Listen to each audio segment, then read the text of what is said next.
इसमें हम आपको पद परिचय के विषय में बता रहे थे। पद परिचय के अंतर्गत हमने आपको पद किसे कहते हैं और पद परिचय किसे कहते हैं इसके विषय में बताया कि वाक्य में प्रयुक्त जो शब्द हैं, वाक्य में जो शब्द प्रयुक्त किए जाते हैं, प्रयोग किए जाते हैं, उन शब्दों को, वाक्य में प्रयुक्त होने वाले शब्दों को हम पद कहते हैं।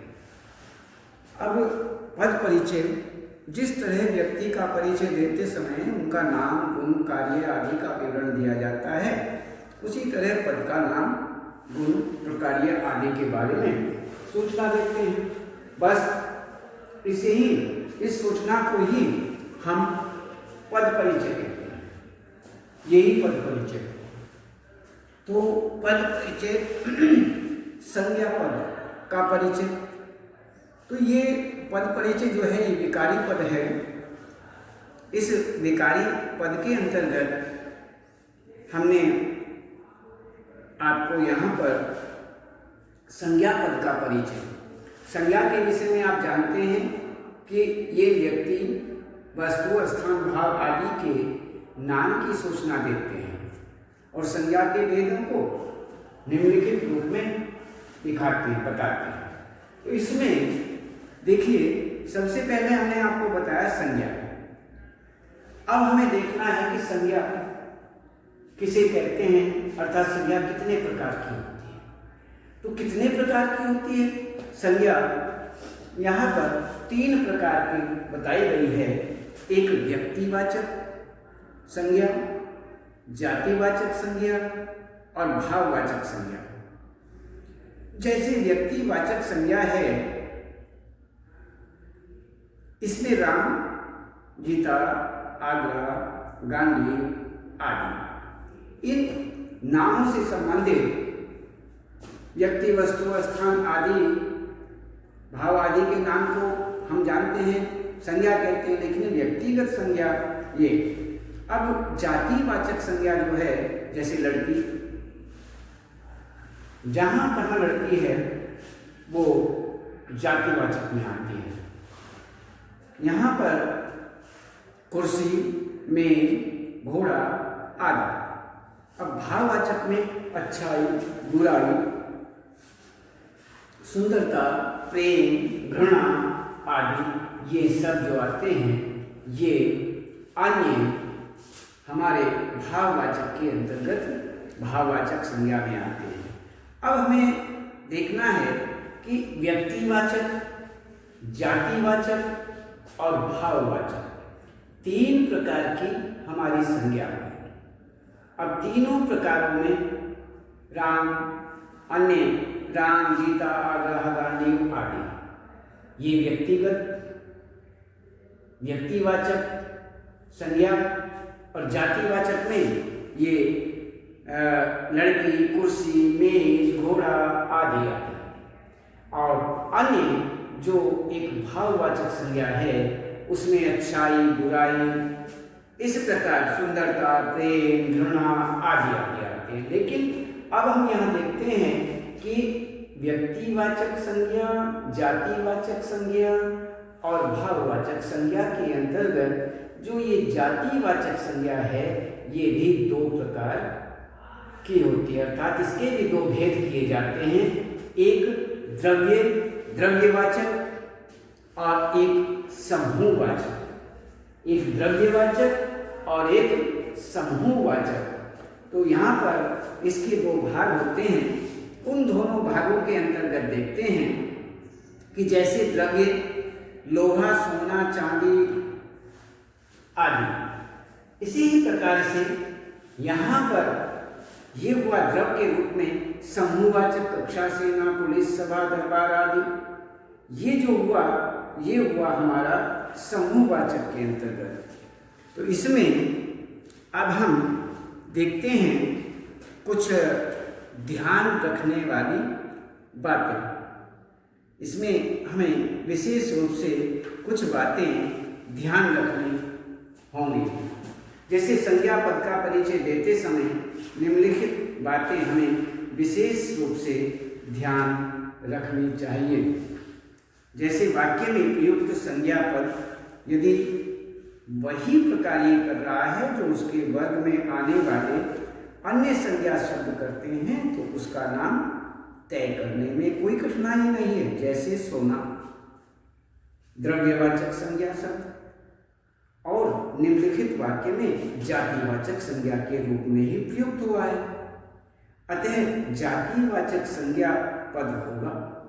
जैसे सोना बहुत महंगा हो गया है, सोना बहुत महंगा हो गया है, ये जातिवाचक संज्ञा के रूप में यहाँ पर सर्वनाम ये जातिवाचक संज्ञा पद के रूप में ही प्रयुक्त किया गया है। इसलिए सोना जो है द्रव्यवाचक संज्ञा पद माना जाता है, जातिवाचक है, द्रव्य है, द्रव्यवाचक संज्ञा के अंतर्गत आता है।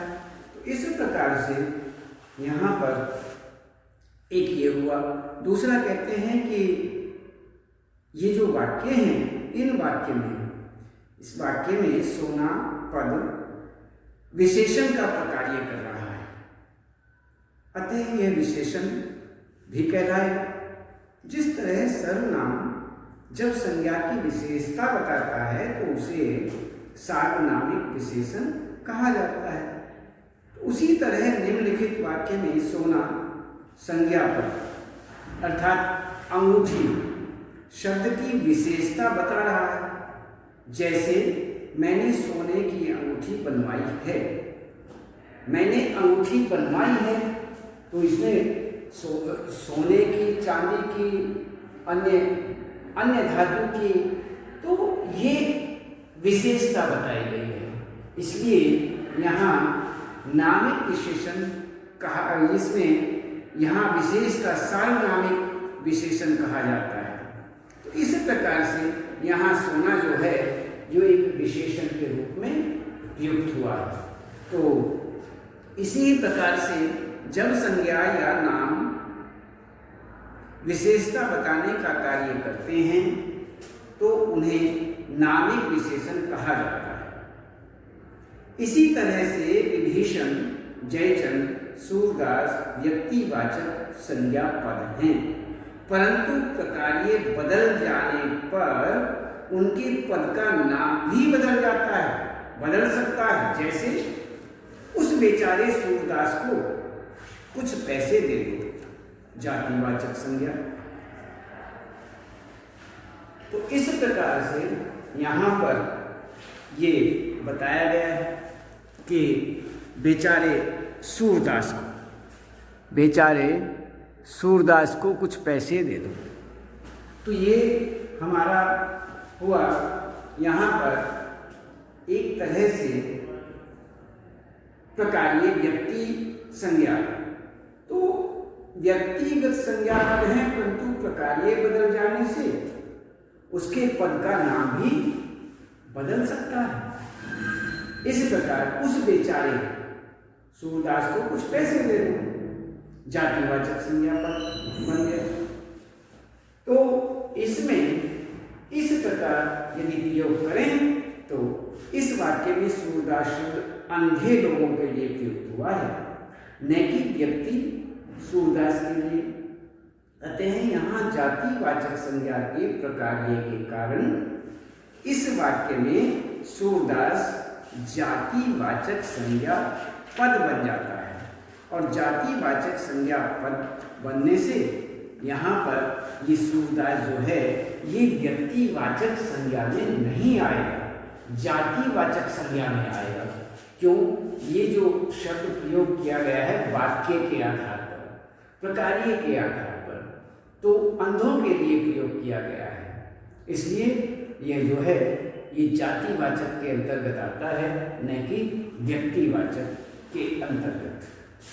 तो इसमें अब कहते हैं इसी तरह कुछ जातिवाचक संज्ञा शब्द भी वाक्य में व्यक्तिवाचक संज्ञा की तरह प्रयुक्त हो सकते हैं और व्यक्तिवाचक संज्ञा का प्रकार्य कर सकते हैं। जैसे नेताजी ने कहा था तुम मुझे खून दो मैं तुम्हें आज़ादी दूंगा। नेताजी वैसे तो जातिवाचक संज्ञा वर्ग में आते हैं, परंतु इस वाक्य में यह पद सुभाष चंद्र बोस के लिए प्रयुक्त हुआ है। अतः प्रकार्य के आधार पर यहाँ पर व्यक्तिवाचक संज्ञापद कहलाएगा। वैसे देखा जाए यह जो है सुभाष चंद्र बोस जी के विषय में यहाँ पर यह प्रयुक्त किया गया है। अतः प्रकार्य के अंतर्गत इसको हम एक व्यक्तिवाचक संज्ञा के हिसाब से भी कर सकते हैं, मानते। तो इसमें व्यक्तिवाचक संज्ञा पद कहलाएगा। इसी तरह से भाववाचक संज्ञा देखते हैं। शब्दों का प्रयोग जब बहुवचन में होता है तो वे जातिवाचक संज्ञा का प्रकार्य करते हैं। जैसे हमें सारी बुराइयों पर विजय प्राप्त करनी है, सारी बुराइयों पर विजय प्राप्त करनी है, तो यहाँ पर एक भाववाचक संज्ञा के अंतर्गत आता है। तो ये भाववाचक संज्ञा के अंतर्गत यहाँ पर बुराइयों में जातिवाचक संज्ञा का प्रकार्य किया गया है। जैसे व्यक्तिवाचक संज्ञा कहलाएगा, इसी तरह से भाववाचक संज्ञा जो है उन शब्दों का प्रयोग जब बहुवचन में किया जाता है तो वे जातिवाचक, बहुवचन में जब प्रयोग किया जाता है तो वे जातिवाचक संज्ञा का प्रकार्य करते हैं। जैसे हमें सारी बुराइयों पर विजय प्राप्त करनी है, सारी बुराइयों पर विजय प्राप्त करनी है, तो इस प्रकार से हम ये मानते हैं। तो प्रस्तुत वाक्य में बुराइयों पद का परिचय भाववाचक संज्ञा के रूप में न देकर जातिवाचक संज्ञा के रूप में दिया गया, जातिवाचक संज्ञा के। तो इस प्रकार से यहाँ भाववाचक संज्ञा के रूप में नहीं, बुराइयों पर विजय प्राप्त करनी होगी। तो संज्ञा पद का परिचय देते समय उनकी तीनों व्याकरणिक कोटियों लिंग, वचन तथा कारक का भी परिचय देना चाहिए, देना पड़ता है। इसलिए ये जो हमारा है यहाँ पर के व्याकरणिक कोटियों के हिसाब से हम सहज उनमें लिंग, वचन और कारक, ये जो कोटियाँ हैं व्याकरणिक कोटियाँ, लिंग, वचन और कारक, इनके अंतर्गत हम इसको बताते हैं। तो संज्ञा के पद परिचय के कुछ उदाहरण इस प्रकार से देखते हैं। जैसे इसमें उदाहरण के रूप में संज्ञा पद के पद परिचय के उदाहरण,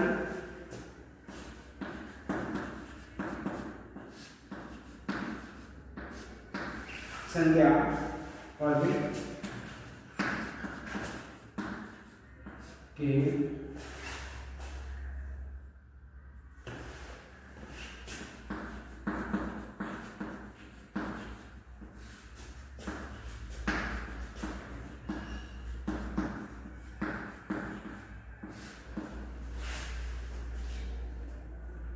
करीम ने छोटी बहन के लिए मिठाई खरीदी।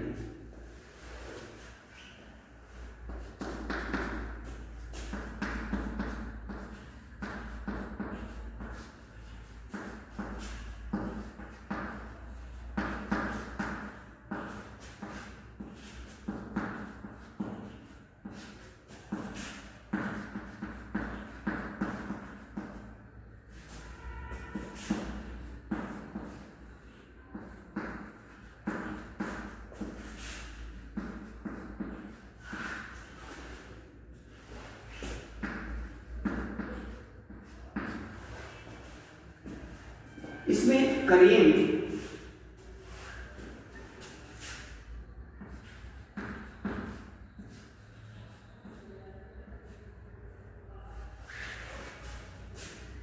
करीम व्यक्तिवाचक संज्ञा।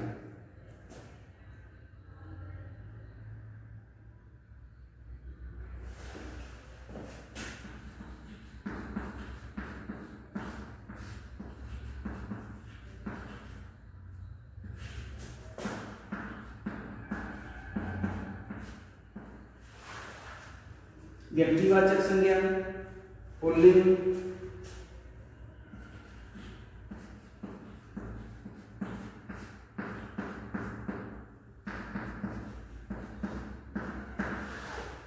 पुल्लिंग एक वचन कर्ता कारक में,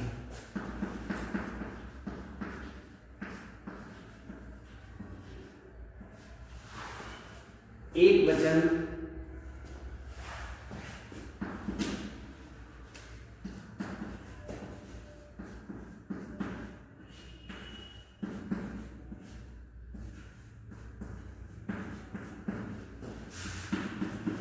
कर्ता कारक में, खरीदना क्रिया के कर्ता का प्रकार,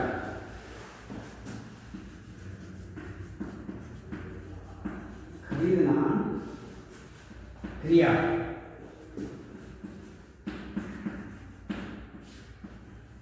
के प्रकार्य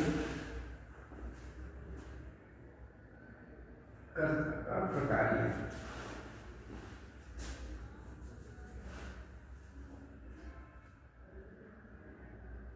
क्रिया के कर्ता का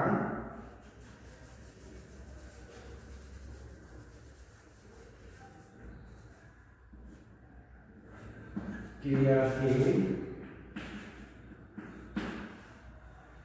कर्ता का प्रकार्य।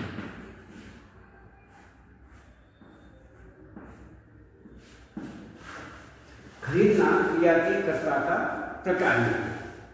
तो ये हुआ इसका उदाहरण।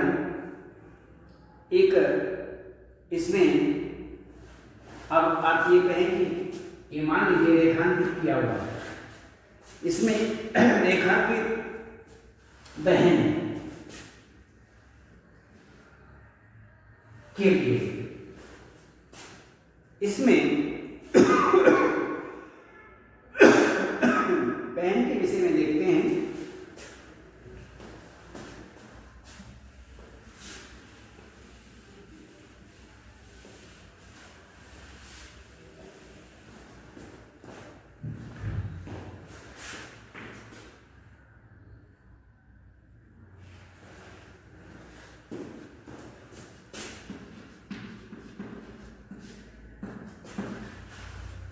बहन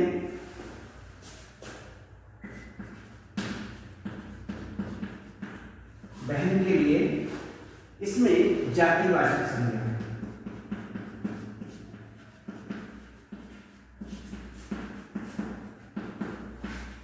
जातिवाचक संज्ञा स्त्रीलिंग,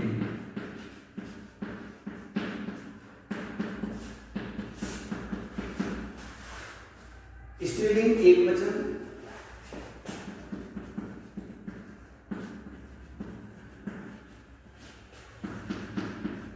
संप्रदान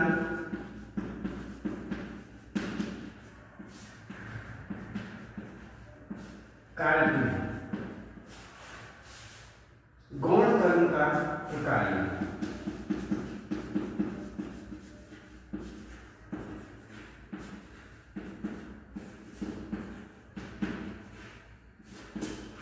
इस प्रकार से जातिवाचक संज्ञा है, स्त्रीलिंग है, एक वचन है, संप्रदान कारक में है और गौण कर्म का प्रकार्य यहाँ पर दिखाया गया है। इस तरह से ये संज्ञा पद के पद परिचय के उदाहरण के रूप में अब हम आपको आगे कल बताएंगे।